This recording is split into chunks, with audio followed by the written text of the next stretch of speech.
Welcome to this short video. I'm going to share with you today 3 patterns of interaction in groups or small teams that exclude the possibility of good quality decision making. Patterns which truly disrupt it or in fact exclude it. Let's go to the first one so we can get right into this. First one I like to call the one-on-one dynamic. In this particular meeting, you can imagine there's the boss here and you've got just a few team members lined up. They're all sitting around in a meeting, and then the boss directs their attention to the first person and says, right, what's going on with you? What's happening?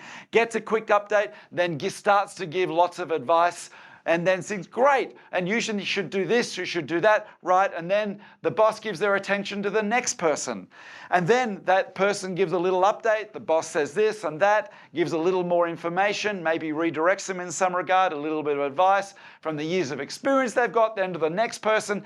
And this, in fact, is how very many team meetings happen. In fact, what's really going on is the boss is doing a series of one-on-ones with everybody in the room watching. And you can imagine it's a Mexican wave of engagement. That is, when the attention's on the first person because the boss is asking them, their engagement's high. And then when the boss moves to the next person, engagement's really low for the original person. And by the time they've moved to the third person, the person who spoke first is truly mind is somewhere else. But the person who's really under the gaze of the boss at that moment, their engagement's high. It's a Mexican wave running through the team, mirroring whoever the boss is engaging at that time. It's a one-on-one dynamic, and it's simply because the boss doesn't know how to structure a really good collective decision-making context. And as a result, is just doing one-on-ones and creating a Mexican wave of engagement, moving around the group, in turn. Usually the bosses leave this meeting feeling fabulous because they've been so useful and they've given so much advice. Interestingly, the research tells us the act of giving advice is very nourishing. It makes us feel important. Bosses feel good after these meetings, but the team's experience is less than optimal and their engagement is very, very partial. And that's no great way to run a regular team meeting. That's a pattern that excludes collective decision making. All right, let's move to the next one. And this is where you've got a subgroup that's engaged.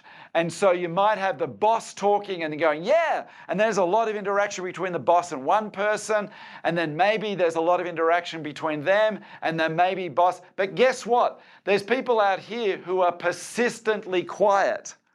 This is not a great dynamic. We don't want people in your room, any regular meetings, who persistently don't say anything.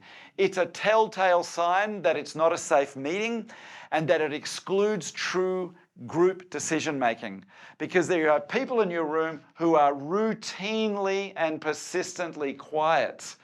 This is an unhealthy dynamic in a team. And it needs to be addressed if you want to create a dynamic, thriving team environment.